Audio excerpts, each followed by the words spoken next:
சித்தாண்டியில் பிறந்தவன் என்பதற்கு அமைய கோவிலில்லா ஊரில் குடியிருக்க வேண்டாம் என்ற ஒரு கோட்பாட்டுக்குள் வாழ்ந்த எங்கட இனம், எங்கட மக்கள் இன்றைக்கு இப்படியான ஒரு நிற்கதிக்கு உள்ளாக்கப்பட்டுள்ளார்கள்.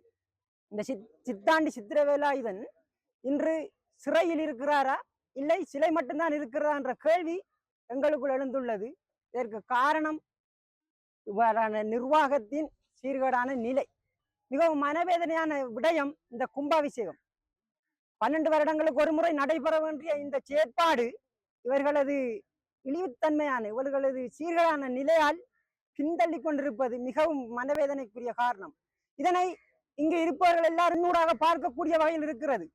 ஒளியிழந்த வீட்டுக்குள் எங்கள் இறைவன் இருக்கிறார். அதேபோல் எங்களது ஊரும் இன்று ஒளியிழந்து இருக்கிறது.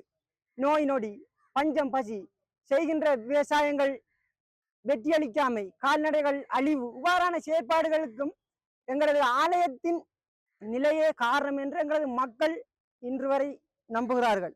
ஆகவே இந்த நான் வைக்கும் எங்கள் மக்களூடாக வைக்கின்ற கோரிக்கை, நீதிமன்றம், இந்த நீதி சக்கரவர்த்தியிடம் நாங்கள் கேட்டுக்கொள்ளும் ஒரே விடயம், இவர்கள் மூவரையும் இணைத்து உடனடியாக இந்த கும்பாபிஷேகம் செய்வதற்குரிய நடவடிக்கையை செய்ய முடிந்தால் செய்யுங்கள். அவ்வாறு இவர்கள் தங்களது தனித்தனி கௌரவத்துக்காக எங்களது ஊரை அடமானம் வைத்தால், எங்களது ஆலயத்தை அடகு வைத்தால், உடனடியாக பிரதேச செயலாளரிடம் கையளித்து இந்த ஆலயத்துக்கு உடனடியாக கும்பாபிஷேகத்தை செய்யும்படி எங்கள் மக்கள் சார்பாக நான் கேட்டுக்கொள்கிறேன். ஏனைய பின்தங்கிய ஆலயங்கள் முழுதும் மிகவும் சிறப்பான முறையில நடக்கக்குள்ள எங்கட ஊர் மக்கள் ஏன் நம்மட கோயில் இந்த இவ்வளவுக்கு பாலடைஞ்சு சிறப்பும் இல்லாம கிடக்குது என்று கடும் வேதனையோட இப்பயும் மக்கள் இவ்வளவு மக்களும் கடும் வேதனைப்பட்டு கொண்டுதான் இருக்குது. வேற கோயில்களுக்கு போகுதுகள், இந்த கோயிலுக்கு வந்தோன்னே அதுகளுக்கு ஒரு சாதியான வெறுப்பண்டு வருகுது.